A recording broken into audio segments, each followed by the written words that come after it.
Hey everyone, welcome to our small footprint.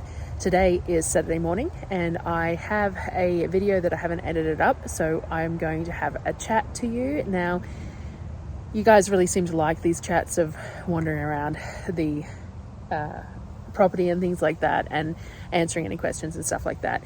I'm doing this on my phone. We will see how this works out because I'm doing it in the front facing camera because I haven't figured out the whole back facing camera for selfie mode, but it's a lot easier to carry than my main camera. So, and I did upgrade this phone so that I could use it more for things like this, so we're going to attempt that. And since this is more of a chat video than anything else, it shouldn't really matter if the quality is a little low, so we will see how that goes.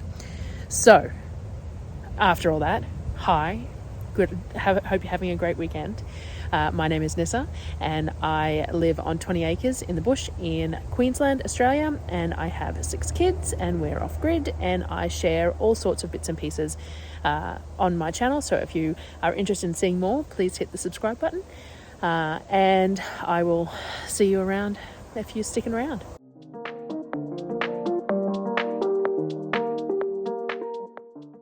So one of the questions that I get asked a lot lately is about general household things that I don't even really think of. So I haven't shared much of the inside of my house because it's pretty gross, to be honest. They're old mining buildings and we're all living in a 12 metre by 6 metre space. We eat, we sleep and live in that space, and especially in winter we spend a lot more time inside. We homeschool and all the rest of it, so there's a lot of clutter and a lot of it's just not very nice, and we're working on that. We have joists laid out to make a bedroom for Darryl and I so that we can have a separate bedroom to the living space, which means we can expand the living space for the kids. At the moment they're fairly condensed, which is fine. They've got 20 acres, but so I don't share much of the inside of the place, but I will as we progress with doing it up. It's been very low on the need to do list because it's satisfactory. We have beds, we have wardrobes, we have desks, and they have their electrical equipment, like they have gaming equipment and things like that. So it's passable. It's warm when we have the fire going. It's warm in summer, but we do have plenty of doors to open, windows to open to create some cross breezes that helps with that. But it is what it is. Unpleasant.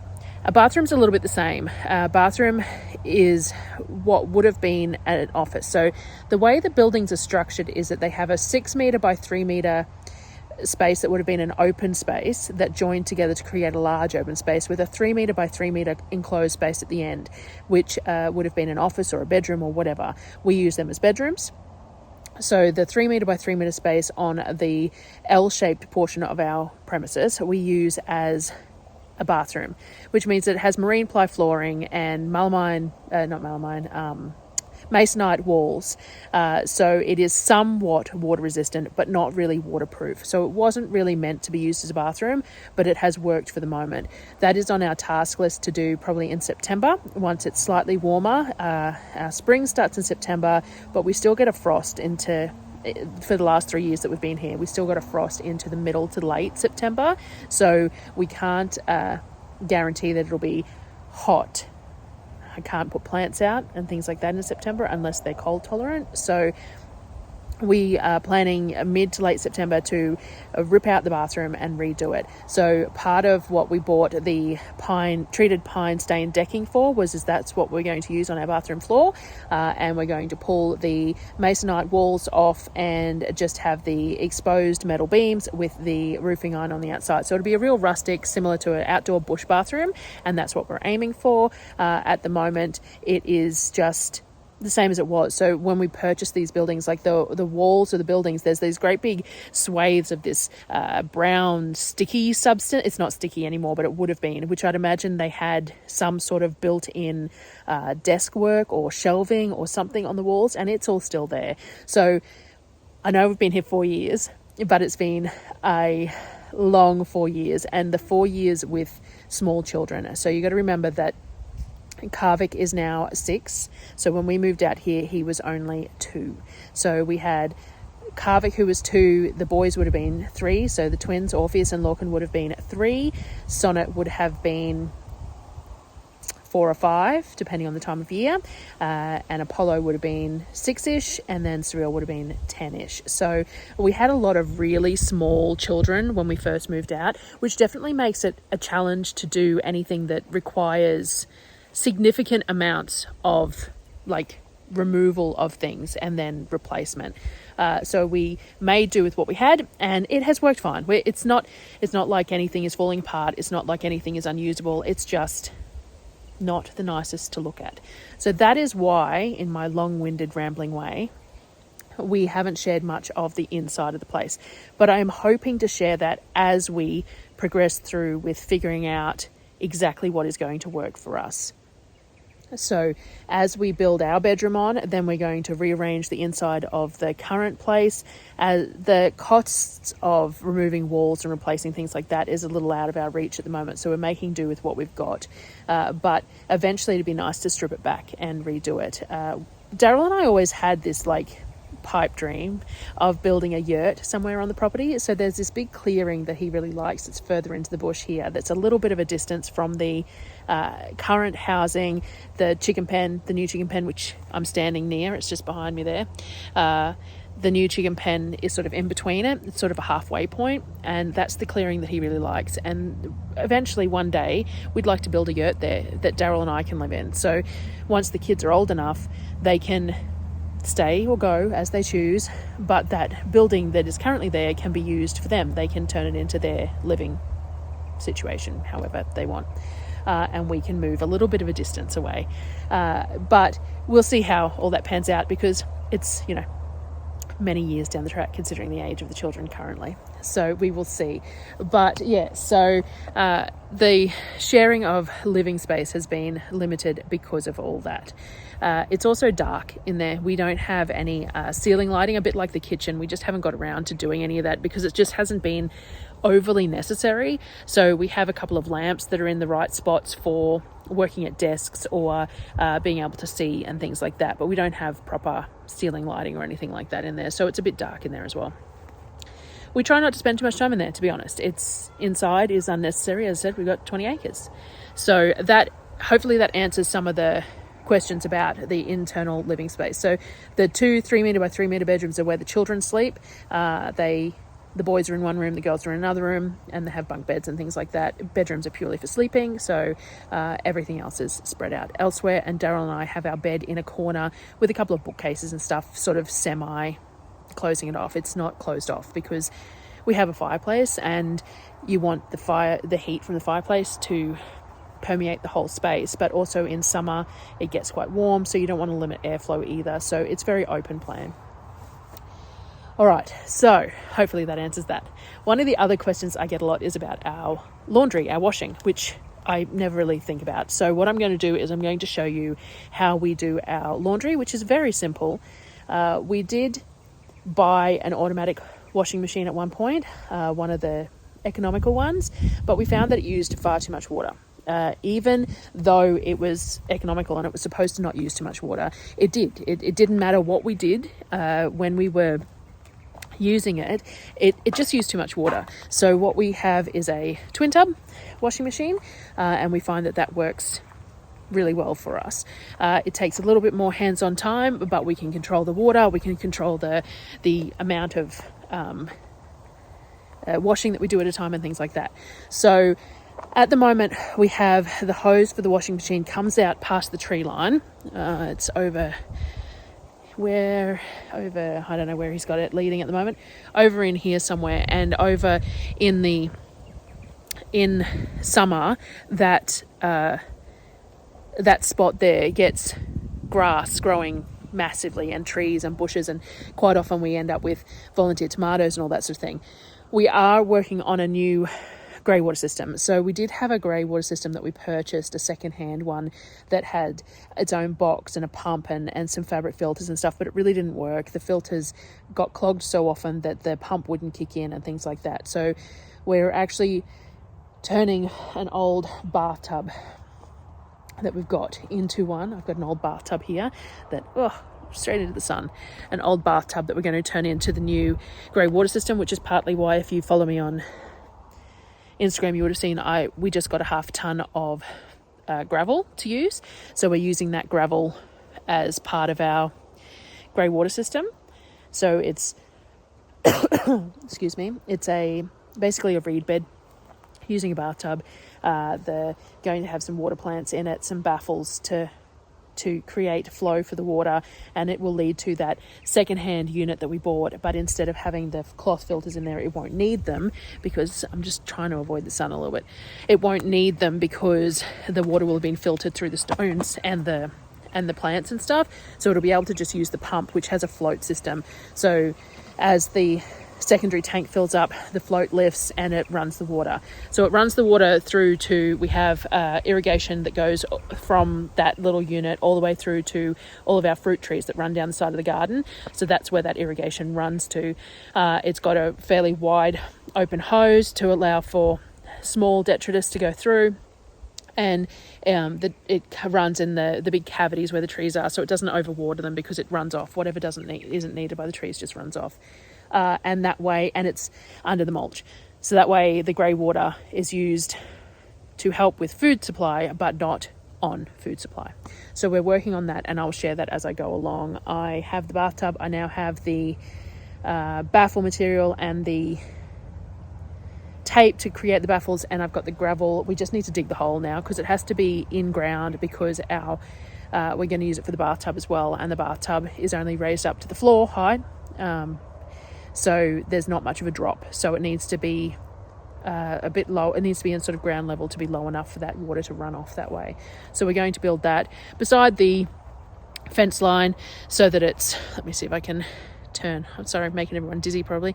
Over here, over there, beside the fence line, just outside the gate, and we will put some fencing around it so that no one can walk into it, but that will allow us easy access to it, but it's outside the fence line, so the dogs aren't going to be worrying at it or anything like that. And then we're going to plant some water plants into that gravel. So that's on the cards shortly. That's what we got the gravel for. We also got the gravel to help build up where we park the car, because with all the water there's been some erosion there, and we're going to use the gravel to help create some more even layers there. So back to washing, that I got sidetracked, which is pretty common in these videos. So that washing water will go through that grey water. So we do have a standard Hills Hoist clothesline. That's how we dry our washing, just out here in the sun on the standard Hills Hoist clothesline. We do have some collapsible ones that we use for inside near the fire in winter if necessary, but generally speaking we use this Hills Hoist, and it was the biggest one that I could find, so it fits 3 or 4 loads of washing on it. We use these stainless steel pegs because in Australian summer the plastic pegs just fall apart. We do have some problems with them going missing because we have mostly sand. If they get dropped on the ground and then walked on, then the pegs go missing, but eventually they turn up again as well. So yes, we have this big Hills Hoist out the back that we use for drying our washing. Now let me take you through to where the washing machine is, and I'll show you what we've got there. Alright, so this is our twin tub washing machine. So it's a very simple concept. It has a wash barrel that you put your clothes in, and you fill it up with water and your detergent and whatever else you need to put in, and then it has a timer that you put on for how long you want it to be agitated, and you can adjust that accordingly.